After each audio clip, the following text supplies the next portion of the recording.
বর্তমান সময়ে এসে একটা ফোন কেনার জন্য বাজেট যখন আমাদের 24 থেকে 25,000 টাকা হয়ে থাকে, তখন আমরা কিন্তু অনেক বেশি দুশ্চিন্তায় থাকি যে একটা ইউজ ফোন নিব নাকি একটা নতুন ফোন নিব।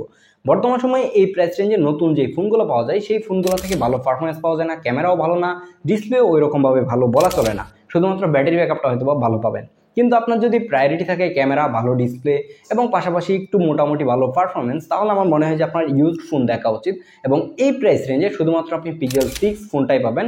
তাছাড়া এই প্রাইস রেঞ্জে ইউজড ফোন অন্যান্য যেগুলো রয়েছে সেগুলো আমি একদমই না করবো যে নেওয়ার জন্য, কারণ ওই ফোনগুলো কোনো অবস্থাতেই ভালো না। কারণ এই প্রাইস রেঞ্জে আপনি আইফোন এক্সএস পাবেন, তারপর হচ্ছে আপনি যদি স্যামসাং খোঁজেন তাহলে S22 FE পাবেন। তো সেই ফোনগুলো আমার মনে হয় যে না নেওয়াই বেটার। সেই জায়গায় এসে আপনি পিক্সেল 6 এই ফোনটা দেখতে পারেন। যদিও কিনা এই ফোনটাতেও নানান ধরনের প্রবলেম রয়েছে। তো গত এই কিছুদিন যাবত এই পিক্সেল 6টাকে আমি আমার ডেইলি ড্রাইভার হিসেবে ইউজ করতেছি। এটাতে কি কি প্রবলেম খুঁজে পেয়েছি এই 2024 সালের এই সেপ্টেম্বরে এসে, সেইগুলোই আপনাদের সাথে শেয়ার করবো। যদিও কিনা এই ফোনটা আজ থেকে আরো 2-3 বছর আগের ফোন, এবং এই ফোনটা মার্কেটে আসার পর নানান প্রবলেম ছিল, স্পেশালি নেটওয়ার্ক ইস্যু। তো এই নেটওয়ার্ক ইস্যু এখন কি অবস্থা সেই সব বিষয়ে অবশ্যই জানাবো। তার আগে ধন্যবাদ দিতে চাই MK মোবাইল পয়েন্টকে আমাদেরকে এই ডিভাইসটা দিয়ে হেল্প করার জন্য। আপনি যদি এই ধরনের ইউজড পিক্সেল ফোন কিংবা আইফোন, স্যামসাং অথবা নতুন কোনো ডিভাইস কিনতে চান তাহলে তাদের সাথে যোগাযোগ করতে পারেন। তাদের বসুন্ধরা সিটি শপের অ্যাড্রেস থেকে শুরু করে সকল কিছু লিঙ্ক থাকছে ডেসক্রিপশন বক্সে। একটা ইউজ ফোনের ডিজাইন নিয়ে কথা বলা আমার কাছে খুব বেশি একটা ভ্যালুয়েবল মনে হয় না, কারণ এই ফোনগুলো অলরেডি মার্কেটে আছে এবং সবাই এটার ডিজাইন জানে।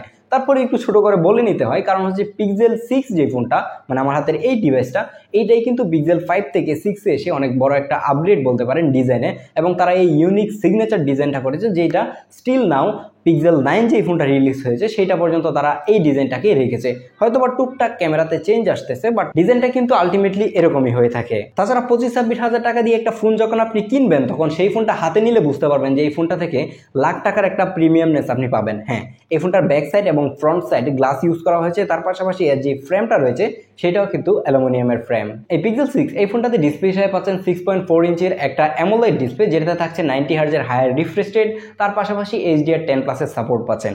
এই 25-26 হাজার টাকা প্রাইস রেঞ্জে এই ফোনটা যে ডিসপ্লে অফার করতেছে সেটা আমার মনে হয় যে এই প্রাইস রেঞ্জে একদম বেস্ট। কিন্তু এই ফোনটা যেহেতু একটা ফ্ল্যাগশিপ ফোন, হ্যাঁ, গুগল যখন এই ফোনগুলো মার্কেটে আনে এগুলোর প্রাইস রেঞ্জ কিন্তু একদম ফ্ল্যাগশিপ লেভেলের হয়ে থাকে, এবং আমাদের এক্সপেকটেশনও গুগল থেকে কিন্তু সেই রকমই থাকে।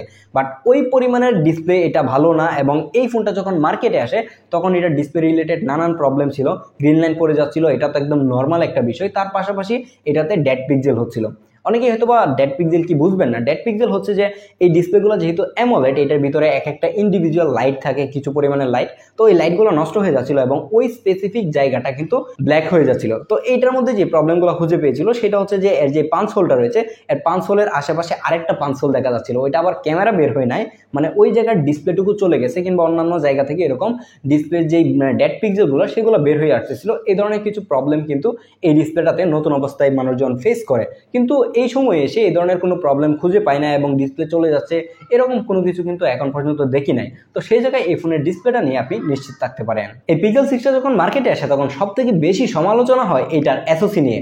হ্যাঁ, এর আগে যে ফোনগুলো ছিল পিক্সেলের, pixel 5, pixel 5a, pixel 5a 5G যে ফোনগুলো, সবগুলোতে কিন্তু তারা স্ন্যাপড্রাগনের এসওসি ইউজ করতো। বাট এই পিক্সেল 6-এ এসে তাদের নিজস্ব জি সিরিজের মানে টেনসর যে চিপটা রয়েছে সেটা ইউজ করে, এবং এই টেনসর চিপটা তৈরি হয়ে আসে হচ্ছে স্যামসাং এর ঘর থেকে।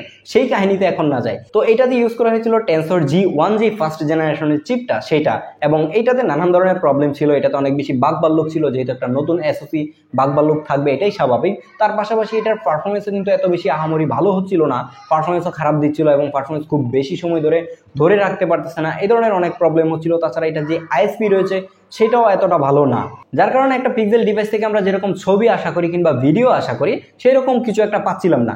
তো এতদিন পরে এসে, মানে অলমোস্ট 3 বছর পরে এসে আমরা এটাতে অনেক বেশি আপগ্রেড দেখতে পারতেছি, এবং এই ফোনটা অনেক বেশি অপটিমাইজ হয়েছে। সব কিছু মিলে এখন এটার ক্যামেরা পারফরমেন্সও ছিল একদমই অসাধারণ। ক্যামেরা নিয়ে একটু পরেই কথা বলছি। এখন এটার পারফরমেন্স নিয়ে যদি কথা বলতে চাই, আপনি যদি ডেইলি লাইফ ইউজ করার জন্য এই ডিভাইসটা নেন, লাইক আপনি ফেসবুক, ইউটিউব কিংবা সোশ্যাল মিডিয়া ইউজ করেন, কিংবা টুকটাক গেম খেলবেন, তাহলে এটা থেকে যে পারফরমেন্স আপনি পাবেন সেই পারফরমেন্স নিয়ে আশা করি যে আপনি সন্তুষ্ট থাকবেন, কোনো অবস্থাতে আপনার প্যারা হবে না।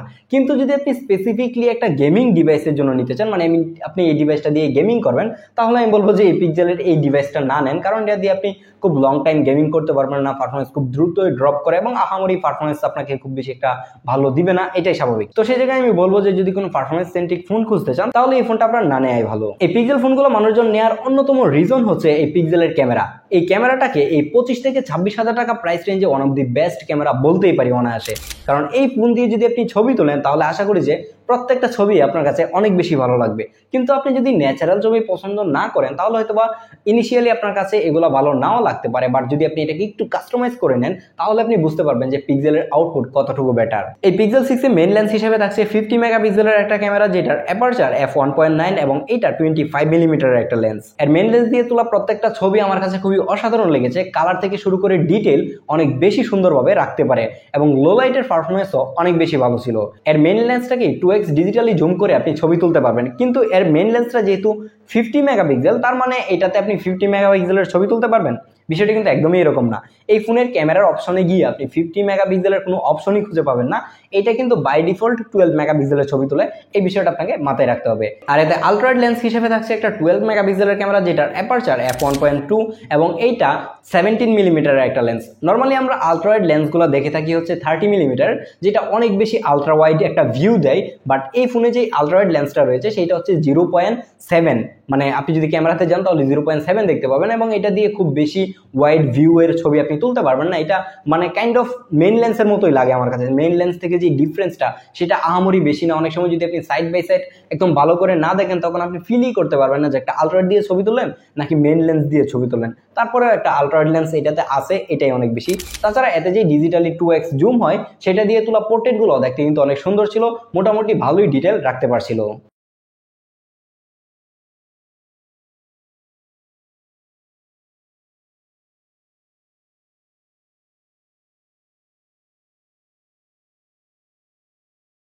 এই পিক্সেল 6 ডিভাইসটা দিয়ে ছবি তুলে আপনি যতটা সন্তুষ্ট হবেন, এটা দিয়ে যখন আপনি ভিডিও করতে যাবেন আমার মনে হয় যে আপনি ততটাই হতাশ হবেন।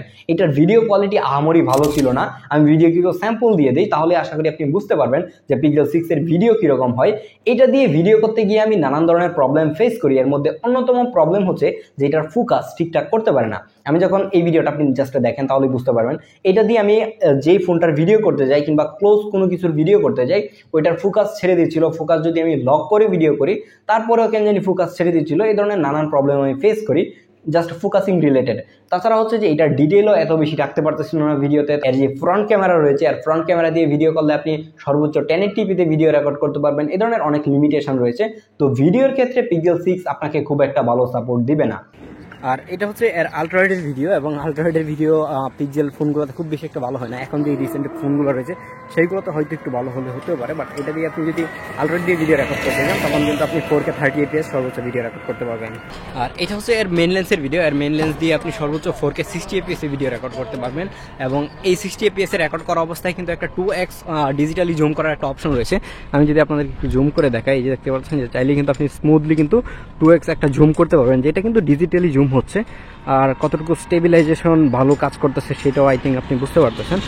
আর এইটা জুম করার পর আমার মনে হচ্ছিল যে এই যে অ্যাপেলের যেই মানে একটা থেকে লেন্স যখন আর একটা সুইচ করে যেরকম স্মুথলি সুইচ করে, ঠিক এই স্মুথভাবেই কিন্তু এই যে 2xটা রয়েছে সেটা করতেছে, যেটা আমার কাছে অনেক ইউজফুল মনে হয়েছে।